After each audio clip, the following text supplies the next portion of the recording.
ओं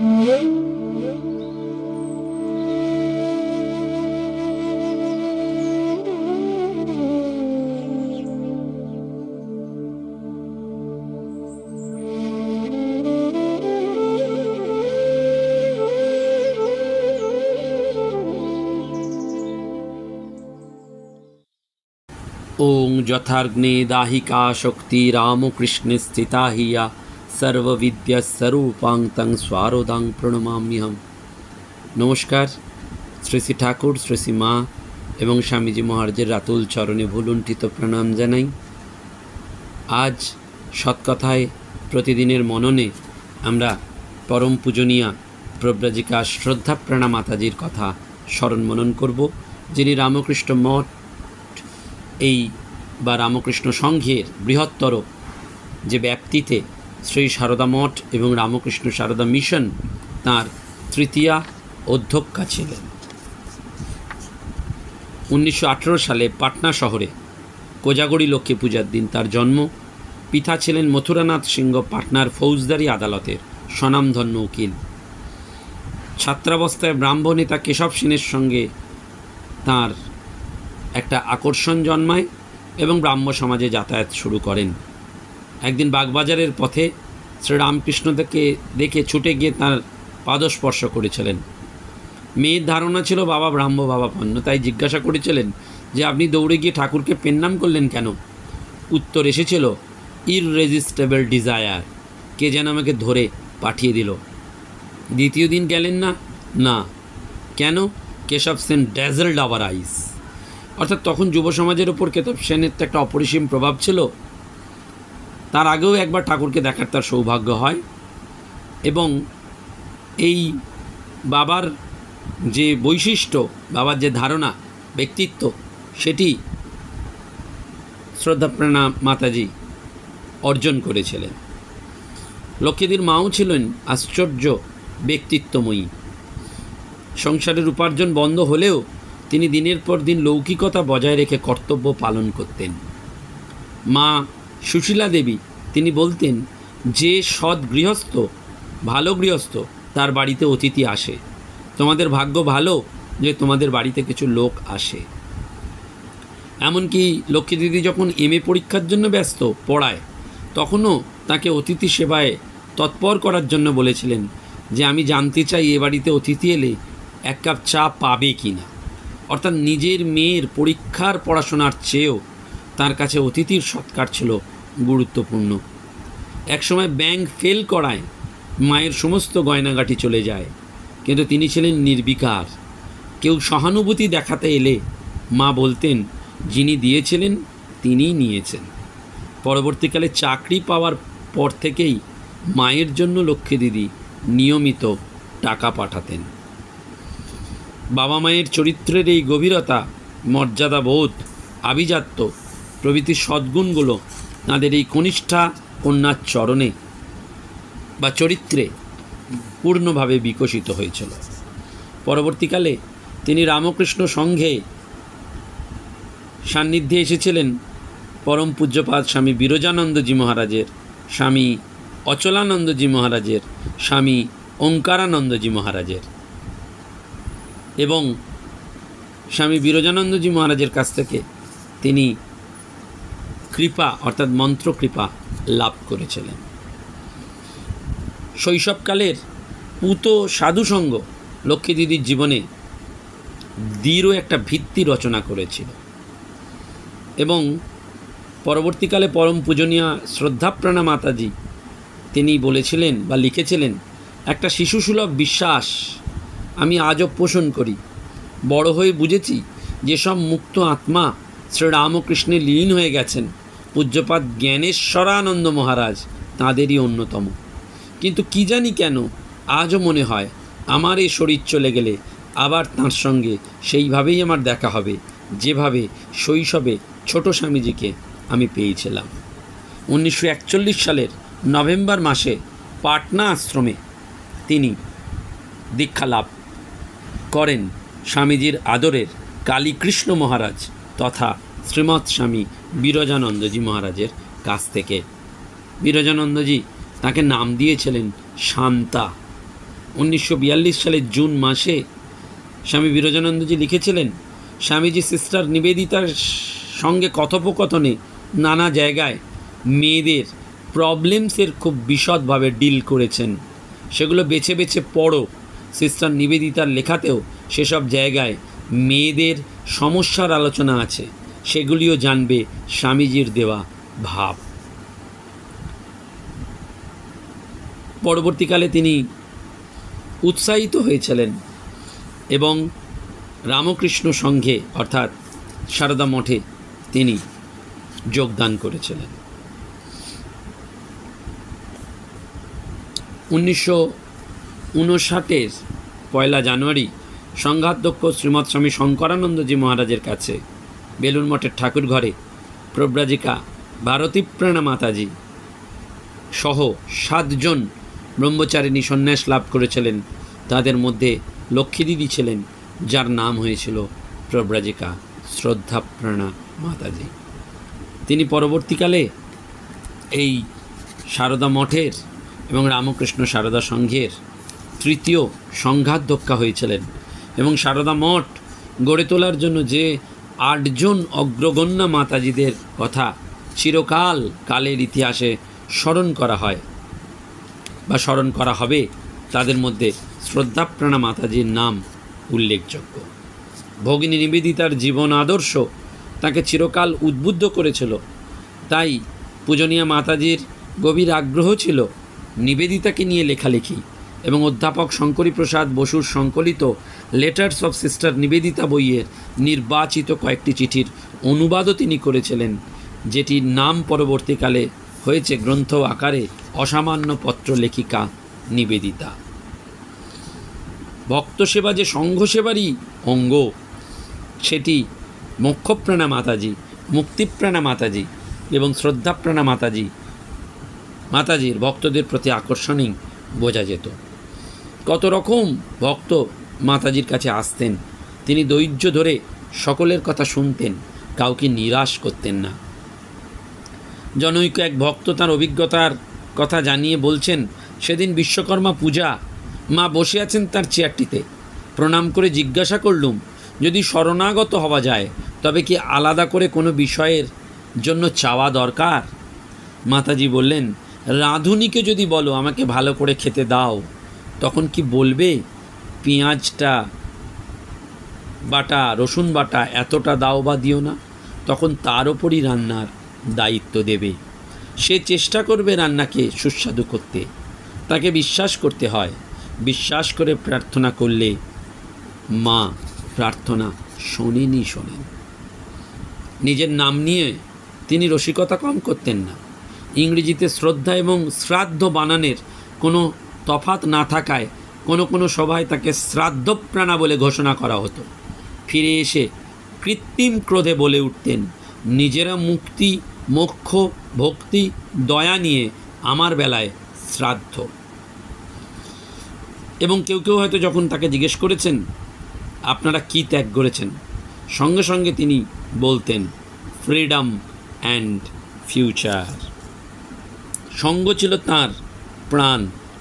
ঠাকুর, মা, স্বামীজি এবং অন্তরঙ্গ পার্শ্বদের জীবন ও শিক্ষা দিয়ে গড়া এই সঙ্ঘ, আধ্যাত্মিক সঙ্ঘ, এবং ঠাকুরের পার্শ্বদেরও কয়েকজনকে তিনি দেখেছিলেন, তাদের সঙ্গ লাভ করেছিলেন।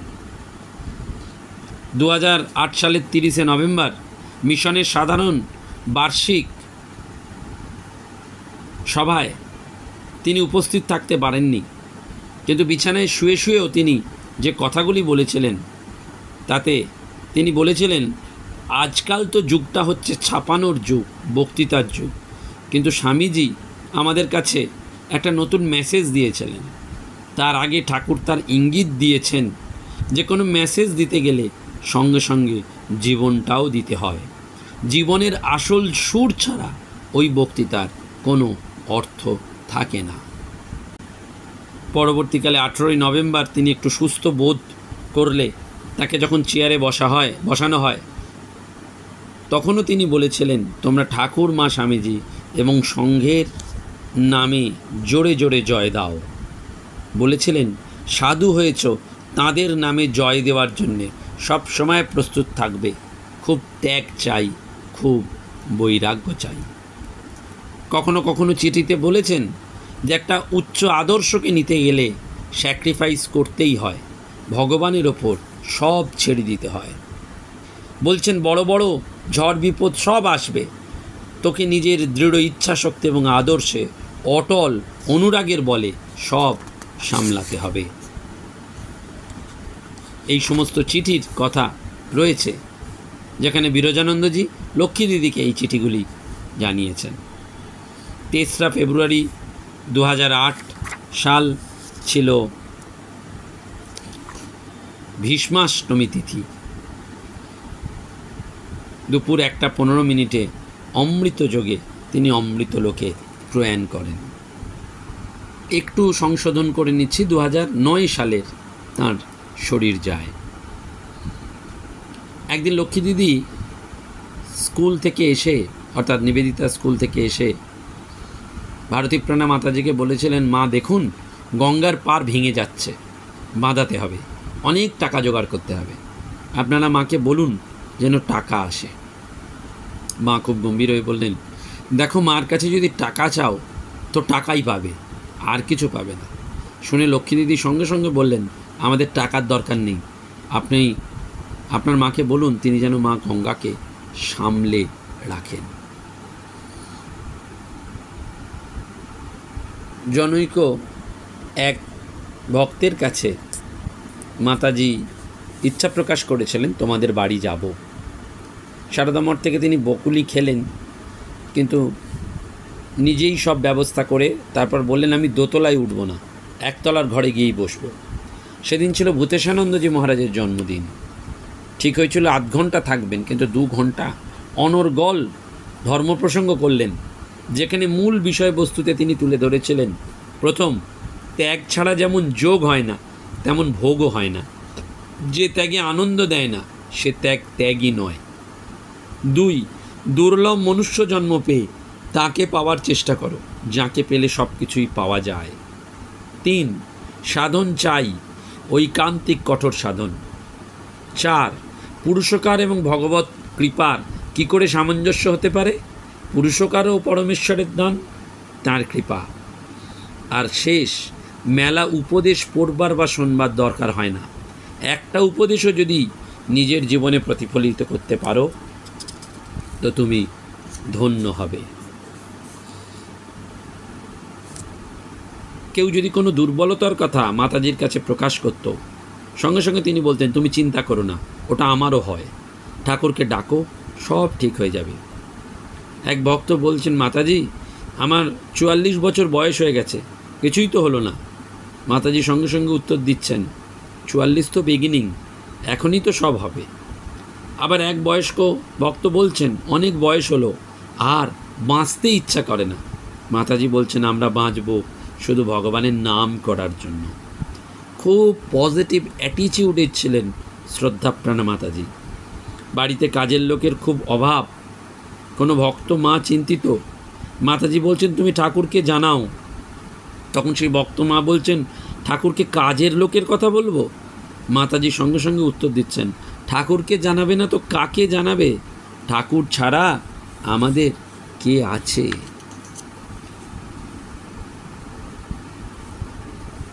আবার কোনো দিন কোনো ভক্তকে তিনি বারবার বলছেন, বেলুন মঠ জপের জায়গা, ধ্যানের জায়গা, খুব করে জপ করো। একদিন দর্শনের সময় কোনো এক ভক্ত মহিলাকে মাতাজি জিজ্ঞাসা করলেন, মায়ের কোন বাণীটা তোমার সব থেকে বেশি ভালো লাগে? সেই ভক্ত মহিলা উত্তর দিলেন, মনে ভাববে আর কেউ না থাকুক, তোমার একজন মা আছেন। আর একজন বললেন, যদি শান্তি চাও মা, কারুর দোষ দেখো না, দোষ দেখবে নিজের। মাতাজি খুশি হয়ে বললেন, এই তো কেমন দুটো বেস্ট বাণী তোমাদের মুখ দিয়ে বেরিয়ে গেল। মায়ের প্রত্যেকটা বাণীই ভালো, আর প্রত্যেকটাই মা কাজে পরিণত করে দেখিয়ে গেছেন। তবে এ দুটো বাণী সবচেয়ে ভালো। দোষ তো দেখা উচিতই নয়, আর ব্যাকুল হয়ে মাকে ডাকতে হয়। একদিন কোনো এক ভক্ত মহিলা গিয়ে বলছেন, মাতাজি আজ এসে আমার মনটা অনেক শান্ত হয়েছে। শরীর অসুস্থ ছিল বলে গুরু পূর্ণিমাতেও আসতে পারিনি, খুব কষ্ট হয়েছিল। মাতাজি শুনেই বললেন, এই রকম কষ্ট হলে কিন্তু আরও বেশি করে ঈশ্বরের সান্নিধ্য পাওয়া যায়, বেশি করে জপ করা যায়। আমি একবার কাশিতে ছিলাম, কলেজে ইনভিজিলেশন ডিউটি চলছিল। ঠাকুরের তিথি পুজো, হলঘরে হেঁটে হেঁটে গার্ড দিচ্ছি আর জপ করছি। 11টা বাজতেই খাতা জমা দিয়ে রিক্সা করে যেই অদ্বৈত আশ্রমে পৌঁছেছি, দেখি হোমের ব্যবস্থা হচ্ছে। মনটা শান্ত হলো। সারাদিন মঠে থাকলে হয়তো আমার অত জপ করা হতো না। অর্থাৎ এইভাবে তিনি উদ্বুদ্ধ করছেন সকলকে এবং নিজের জীবন দিয়ে বলছেন। লক্ষ্মীদিদি খুব পছন্দ করতেন আতা, সুবাসিত চা আর পাটিসাপটা। কোনো কোনো ভক্তের খুব সৌভাগ্য হয়েছিল যে মাতাজিকে এই 3টি জিনিসই সেবা দেবার। তো একবার এক ভক্ত মা দিল্লি যাওয়ার আগে তার নিজের গর্ভধারিণী মায়ের সঙ্গে গেছেন মঠে মাতাজির আশীর্বাদ নেবার জন্য। যেহেতু সেই ভক্ত মহিলা একা যাবেন, সেই দুশ্চিন্তায় গর্ভধারিণী মা মাতাজির কাছে জানাতেই মাতাজি আনন্দ করে বললেন, চিন্তা করবেন না, ওর সঙ্গে বিনা টিকিটে একজন যাবেন। তখন সেই ভক্ত মহিলা জিজ্ঞাসা করেছিলেন, আপনি কি ঠাকুরকে পাঠাচ্ছেন? মাতাজি সঙ্গে সঙ্গে কথায় সম্মতি জানালেন। সেই যাত্রায় ফেরার সময় ট্রেনে ডাকাত ছিল ওই কামরাতেই। পরের দিন পুলিশ বাহিনী ডাকাতদের ধরেও ফেলেন, কোনো অসুবিধে হয়নি।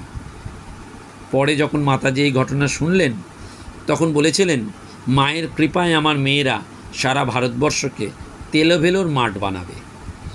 অর্থাৎ ব্যক্তিগত জীবনে তিনি চাইতেন তিনি যেমন নির্ভয়, তেমনি মেয়েরাও নির্ভীক হোক। একবার কোনো এক ভক্ত কাঁদতে কাঁদতে মাকে জিজ্ঞেস করেছিলেন মাতাজিকে, মা, সুখে দুঃখে আপদে সম্পদে আপনাকে ডাকলে সাড়া পাবো তো? শ্রদ্ধাপ্রাণা মাতাজি গম্ভীর স্বরে থেমে দক্ষিণ হাতের তর্জনী তুলে বললেন, যদি ডাকার মতন ডাকতে পারো তাহলে অবশ্যই পাবে। মাতাজি বলতেন, রোজ সকালে ঘুম থেকে উঠে প্রথম প্রার্থনা করবে, হে ঠাকুর, আজ সারাদিন তুমি আমার হাত ধরে থেকো, যেন মনে খারাপ চিন্তা না আসে, অসত্য না বলি, অহংকার না করি। প্রার্থনার খুব জোর, তিনি শুনবেন। অনেক মিথ্যা খারাপ জিনিস দেখবে, কিন্তু ওদের মধ্যে এতটুকু যদি ভালো থাকে ওটা নেবে। প্রত্যেকের মধ্যে শ্রীরামকৃষ্ণ বসে আছেন, কিন্তু অহংকারের ধুলো ময়লাও পড়ে আছে। শ্রী ঠাকুর তোমাকে টেস্ট করছেন। তাকে বলবে, তুমিই নাকি সব সৃষ্টি করেছো, তাহলে তো আমার বিরক্ত হবার অধিকার নেই। আমাকে প্রস্তুত করার জন্য এসব হচ্ছে। আমি এখানে ভালো হওয়ার জন্য এসেছি, এখন সব ময়লা বার করার জন্য তুমি টেস্ট করছো। বলতেন, ভালো সাধু হলে ভিতরের স্ট্রেংথ বাড়বে, সংঘের স্ট্রেংথ বাড়বে। সত্যি সত্যি নিবেদিতা অগ্নির যেন স্ফুলিঙ্গ ছিলেন এই শ্রদ্ধাপ্রাণা মাতাজি, যিনি ছিলেন এক অতুলনীয় ব্যক্তিত্বের অধিকারিণী। প্রত্যেকটি ব্যক্তির প্রতি শ্রদ্ধা, সংঘের সাথে একাত্মবোধ, ঈশ্বর নির্ভরতা এর পূর্ণ রূপ ছিলেন পরম পূজনীয়া প্রব্রাজিকা শ্রদ্ধাপ্রাণা মাতাজি। নমস্কার, ধন্যবাদ। প্রাণারাম প্রাণারাম প্রাণারাম প্রাণারাম প্রাণারাম প্রাণারাম, কি যেন লুকানো নামে তাই মিষ্ট এত তব নাম। প্রাণারাম প্রাণারাম